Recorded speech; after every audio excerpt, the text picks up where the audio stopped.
The following program is sponsored by Friends of Life Outreach International. And there are neighborhoods, keep in mind, where mama is too scared to walk to the bus station to take the bus to go find a job. There are children who live in neighborhoods where they have to study in a closet because they can't turn the lights on at night for fear that a gunshot will go through their windows. Next on Life Today, founder of Operation Blue Shield, Toni Brinker Pickens, shares her mission to build unity and safety in troubled communities.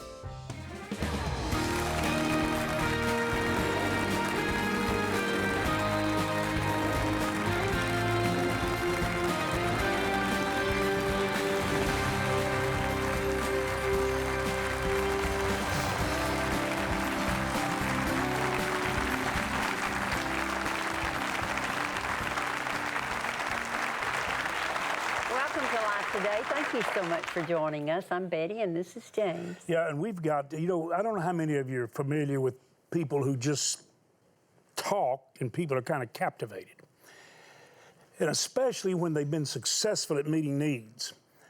If you've ever listened to T. Boone Pickens talk about energy and other things, let me just go ahead and tell you, he really knows what he's talking about. He can really help us correct some problems.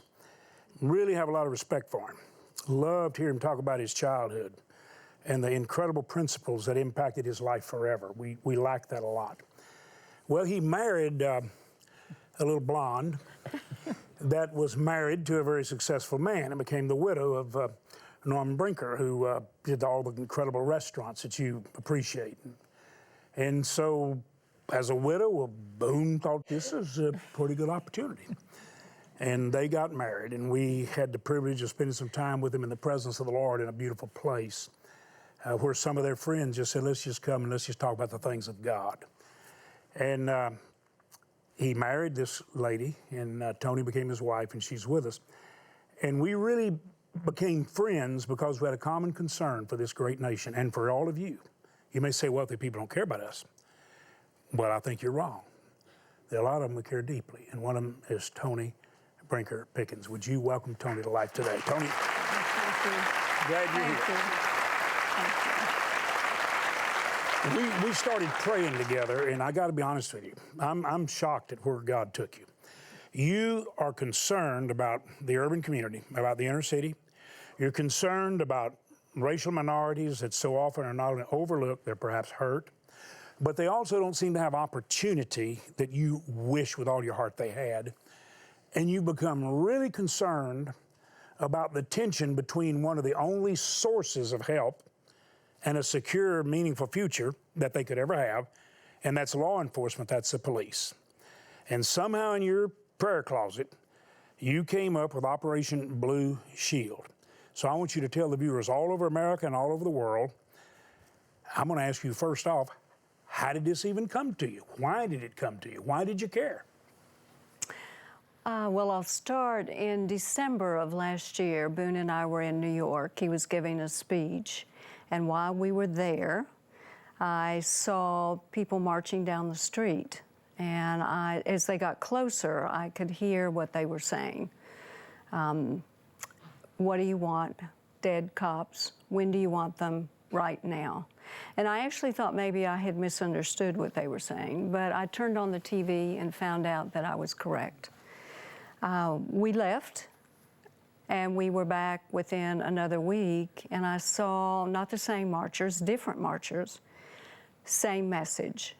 So I came back home, and I called our police chief, and I said, Chief, I can't sit back anymore. As a citizen, I have to stand up, speak out, and do something to help you. And Chief Brown said, in 31 years, I don't remember just a citizen calling me and saying, I want to help. Then he said, what are you going to do? I said, I don't have the foggiest clue. I'll call you back, and hung up the phone. So I called our mayor, and I said, Mike, Dallas, Texas, and the state of Texas, we need to do something about this. We need to show the rest of the country that we can come together. We have to turn this national narrative of hate around before someone gets killed. And of course, people have been killed on both sides of the issues. He said the same thing. What are you going to do? I said, I don't have the faintest idea. I will call you back. And again, I hung up. So I contacted a firm called Ad Giants. They did, in something very true and dear to me, the I want my baby back rib campaign. And I thought, oh, I like this. And then they also do the Coca-Cola ad where you see the snowman going down the hill and they get to the bottom and they hold up a Coca-Cola. And I thought, we need something that's feel good. We need something that unites. We need something that kind of touches the children in us, because that's where the goodness starts. So through the Christmas season, we worked and we came up with Operation Blue Shield. And we launched on February 16, 2015, a most appropriate day. That happened to be President's Day. And we launched saying, here is an organization, and our sole purpose is to bring communities back to the table to talk. These are communities on both sides of the issue, but the everyday ordinary citizen like you and me and my neighbors and law enforcement, we cannot talk about our problem anymore. It is time for us to do something about the problem.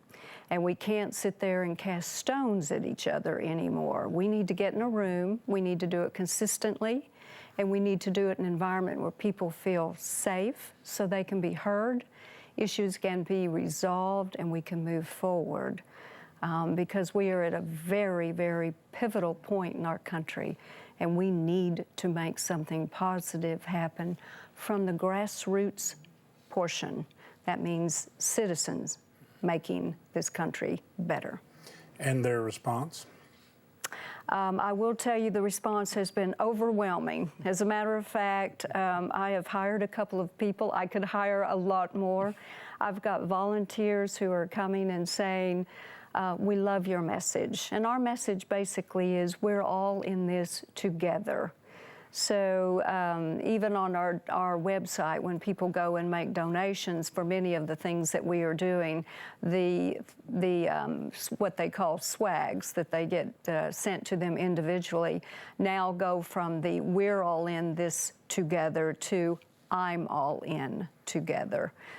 With basically means you and I together, we better hold hands and we better find a way to turn this around. I feel like what you're trying to do is to find common ground. I am. You know, because it's okay to have differences, but to be able to talk about them and try to find a solution for them, that makes a difference, doesn't it? You do, and you can't sugarcoat it. There are serious issues on both sides. Law enforcement needs to address some issues that are long-standing problems for certain communities. But you just can't stand back and heave a bad word here and heave another bad word there. I mean, there is a reason why talking works. There is a reason why positive environments like churches help push a message forward a lot quicker than what you might have if you have a group that sits over here and says, well, we have this problem, and one who sits in another part of the city. If they don't get together and talk, there is going to be no progress whatsoever. Well, you've spent time in the Baltimore area. I have. You have been there with church leaders. I have. Harry Jackson, a black leader, who is the Hispanic leader that has Bishop church. Angel Nunez. And they are just incredible. I'm real close to Harry and have met the bishop. And they are with you, and here locally, people are with you, the leadership's with you. Now you tell me if I'm summarizing, because we've had plenty of conversations. We've been able to meet with different key leaders in the African-American community, inner city, urban community. You've met with police officers and national and city leaders. You want to see these groups that so desperate need each other. Both of them tend to be afraid of one another. Afraid of the police officer afraid of what's there. Right. Everybody's got an uneasiness because they don't see themselves as friends. They see themselves in an adversarial fashion, which will never bring peace and harmony. You want the inner city, urban community, you want every mother, every person who loves her family, every person concerned about their safety, to know the greatest safety shield they have is Blue Shield. And that little pin you've got on is basically saying that with the American flag over it. You believe that's the way America is supposed to be, a place of security and safety, of shelter. Toni, how does Boone feel about this? You got to be proud of where you are, but how does he feel about your vision and your hope? He's 100% behind this. He knows the need is there. He sees it. He can see the problem very He can see the realistically. problem. You know, he feels exactly the same way I do.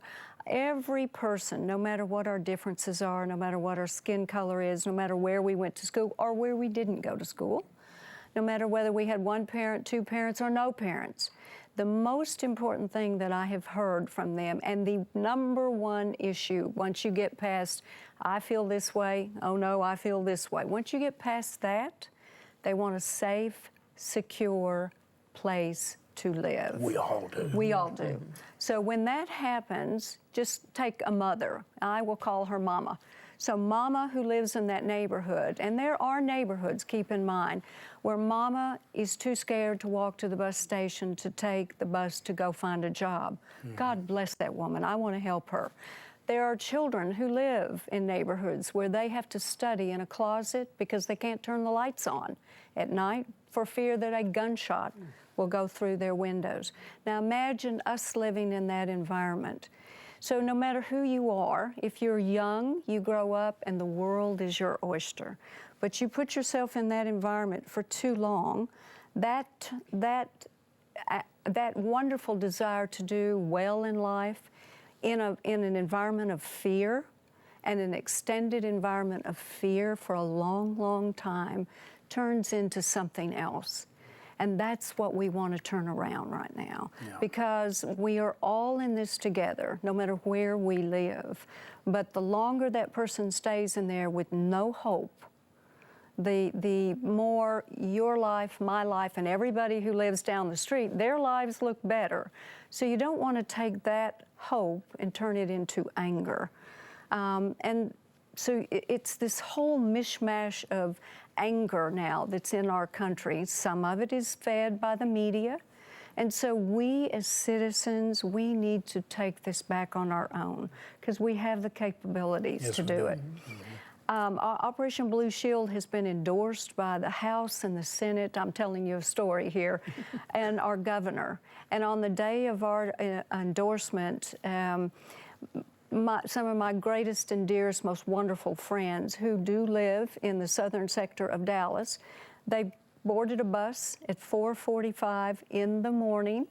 They wore blue and yellow, our colors. They drove to Austin to be in the gallery when we received this resolution. They took their children out of school and said, this message of hope, where safe neighborhoods lead to an environment where people want to live in them, they want to work hard, get a better place to live, have maybe buy a home, maybe open a beauty shop, maybe open a dry cleaners, a barber shop. They now become taxpayers, they become voters, and then that extra revenue goes to the mayor, who now says, this neighborhood is not distressed anymore. I have some more money because I've got the more tax revenues coming in. I get to take that money and put it where? Back into the community that used to be unsafe. So now Mama doesn't have to worry about walking to the bus station. Now that child can turn the light on at night and he can study. Now that child says, I've got a great school in my neighborhood. I can go to college. And they know the policeman who lives down the street. That's my buddy. So they also know when I'm in trouble, that's the person that I want to go see. So let's flip that. Now the police who say, and they're just as scared, believe it or not, sure they are. They're trying to protect us. And I will tell you, I talked to the community prosecutors in Dallas and I said, what is your greatest need? And they said, and most of these women, incidentally, are smaller than I am. Most of them are African American.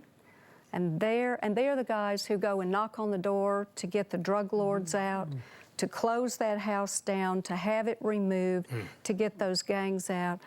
Their biggest need at one point in time were bulletproof vests. And that was a shock to me. So I've got a woman who is going out to tackle a drug lord, and she needs a bulletproof vest. That kind of wakes you up.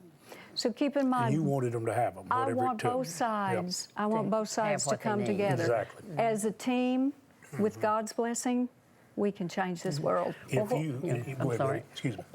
What someone that's watching that said, I want to be involved in something like that because I want to be part of that community that reaches out to those that need help. Yeah, and that's what I was just going to ask you to do. Give us the website, because I feel like people everywhere, all over America, maybe other nations, you say we need that. So Operation Blue Shield, they've got programs that you can actually show others how to begin to launch this and begin to create the environment and take the right steps. But we'll also learn together in the process.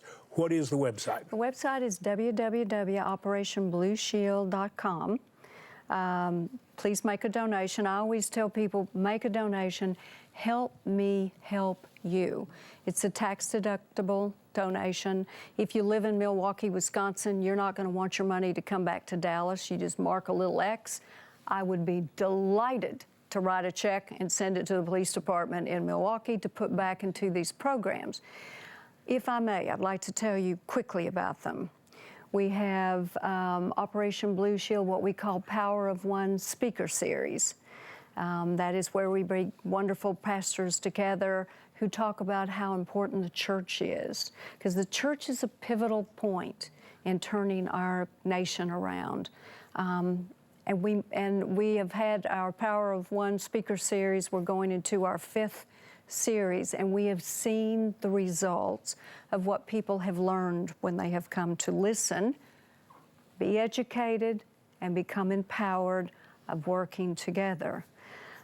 We also have church swaps, where we will take a pastor from one church and a pastor of another.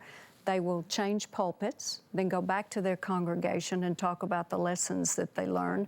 So we call it our Operation Blue Shield Church Swap for adults, and we also do children. So we will do the 8, 9, and 10-year-olds, and we will have them swap. So imagine if you are from a predominantly Caucasian church and you spend Sunday in an African-American church or a Latino church, and then you go back and talk to everyone about what you've learned. We have something called Murdoch's Army, and this is a little dog, this big, my husband's dog. It's a little Papillon. He's 6.5 pounds. He rules the world. He does. And the way to get children involved, we want the parents to go to the website, make a donation, get our ribbons, tie them around the tree, tie them around your pet, send us a picture. We'll put it on the internet, and we'll make sure that we, tie us on an alligator or a snake or whatever. I don't care what it is. Just send it to us. But then once a month, and this will start, I think we're going to start this in January, once a month, Murdoch will have a lesson, and it might be, how do you cross the street? Or if you see a policeman and you're scared, this is what you should be doing. So it'll be life lessons that Murdoch will be teaching you. You're going to a lot of trouble. Can you tell she's going to a lot of trouble trying to help people? I want you to say thanks to Toni Brinker Pickens for caring about something that needs prayerful, compassionate attention. Toni, our viewers, I know, are going to pray for you. I think they're going to help you. When we show them a need, they rejoice to meet it. I want you to look in right now on a situation that only love can change, just what you've been hearing. And you're going to see it up close and personal. This is the last week now that we have an opportunity for you to help us with something very special, as you'll see. Watch closely. 9,000 miles by air and hours in off-road vehicles. Our journey to reach these desperate locations are long, but they pale in comparison to the suffering of those who await us. I'll never get used to what we see here in these remote areas, but when we visit the clinics, we're confronted with the reality of what happens when mission feeding hasn't reached a village.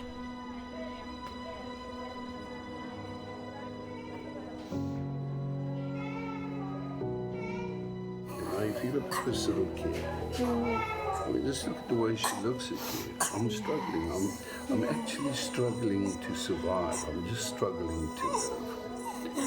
And that's what malnutrition does to the body. Oh, Jesus. Oh, precious one. Oh, precious. I want you to live. Jesus, bring life into her body.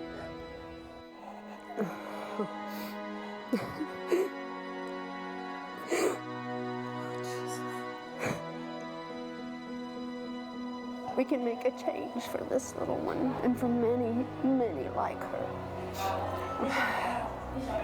It doesn't have to come to this.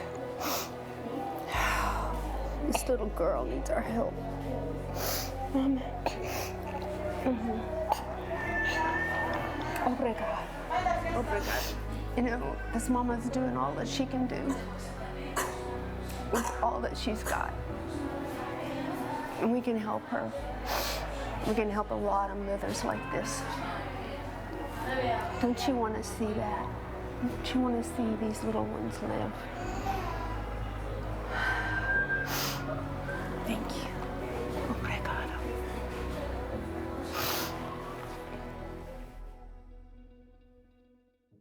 Well, I just thank God for Jeannie Rogers. You know, Billy Graham's daughter Ruth has been, Beth Moore's been many times, Kathy Tricoli, and Tammy Trent. So many have been to the mission field.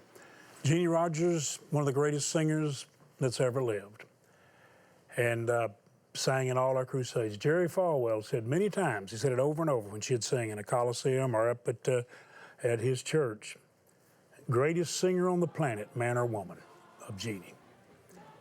How does a woman that has sung to millions of people in person and such a great praise leader, what's she doing over on the mission field? Because that's where we went. And there's a great singer on her face before God holding children. Because the love of God sent her there. And millions of lives have been saved. But only because you heard her heart cry and you answered. You literally extended the hands of God. And Betty, this is our last week. We need to raise enough money to get 8 10-ton trucks. We need another more than 70,000 of those heat-resistant bowls. And, you know, we're looking at over 300,000 for that. Plus, we've got 400,000 children that we've already located that need to be fed so they don't end up in a clinic where they're just fighting for their last breath to get a breath. And I'm believing everyone watching is going to help. I believe it too. I think your heart was touched as you listened to Jeannie, as her heart was broken. You may be sitting there weeping along with her, and that's good. But we've got to do more than weep. We've got to reach out. We've got to make that difference. We've got to get the food to them that these precious mothers want to give their children as they're watching them life slip out away from them. Please join with us, and let's get the food to the children. We also need the trucks, James. We need the transportation to get them there, and we need the bowls so that we can give them to the children. So they cherish those bowls, James. They hang on to them because they come back and bring them for more food. Well, I'm believing this last week we're just going to have a tremendous response, and we need to. When you think about the trucks costing, you know, a little over $30,000 a piece, and you've got 400,000 kids, you break it down, though. Think about this. For $30, $50, or $100, we can feed 3, 5, or 10 children for the next several months. And I would encourage you, I'll always ask, I don't think anybody needs to help you guard your money. I'll always try to get you to expand your hands with love and give. If you could help us take care of 10 children, you make a $100 gift. Would you do it? 30 or 50 is going to be really important to the 3 or 5 you help. If you could help us with those trucks, making a gift of a few $1,000s, maybe you could give a truck. Who knows what God's enabled you to do? I believe you're going to do it. Go to lifetoday.org, take your bank card, lifetoday.org. You make your gift right there online. Or you can dial the number, take that card, use it like a check. That's how you use those cards. If you make a check, make it to Life, but call us and tell us what you're putting in the mail. We need to know because this is the last week. We have some special gifts for you, but you're giving the greatest gift. We want to say thank you. Some people are going to thank you throughout eternity, because they've seen the love of God up close and personal. Thank you for sharing it. Disease, malnutrition, starvation, all terrible human atrocities being faced every day by people living in remote and impoverished areas of Africa. And those at greatest risk are the children. Life's Mission Feeding Program is there, able to feed and care for over 400,000 children in crisis areas of Angola, Mozambique, and Sudan. With previous food reserves gone and malnutrition levels in Angola rising due to increased food scarcity, we desperately need to replenish our supplies for our feeding programs immediately. Your life-saving gift of $30, $50, or $100 will help feed and care for 3, 5, or 10 children for the next 3 months. Also, please consider an additional gift toward our $316,000 goal to provide 8 all-wheel drive trucks and 76,000 new bowls for the children. As our thank you, we'll send you this soft-cover journal Bible featuring the Gospels, Psalms, and Proverbs for your devotional time in the Word. With your gift of $100 or more to help feed 10 children, please request the complete Holy Bible Journal Edition, perfect for keeping notes and insights as you read and study. And finally, with your gift of $1,000 or more to help feed 100 children, you may request this beautifully framed canvas print of the Forest Chapel by Thomas Kincaid. This is the last week. Please call, write, or make your gift online.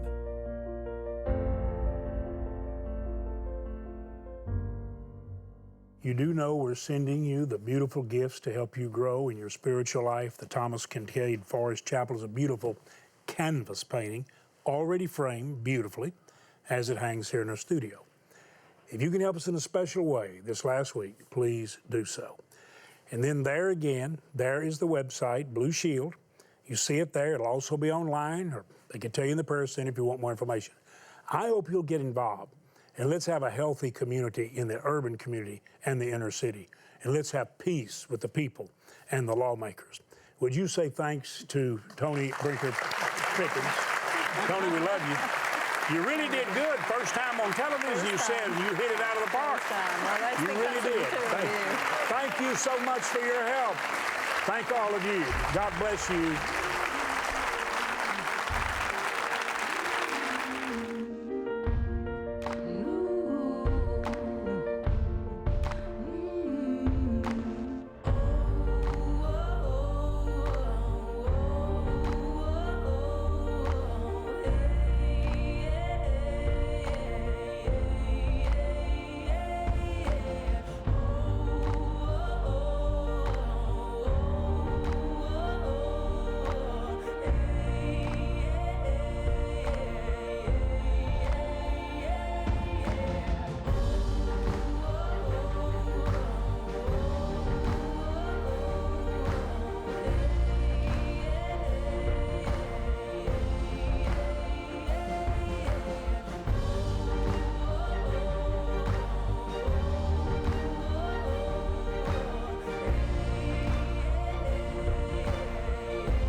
Next week, James and Betty team up with author and pastor Robert Morris and Bible teacher Beth Moore to help you live life fully alive.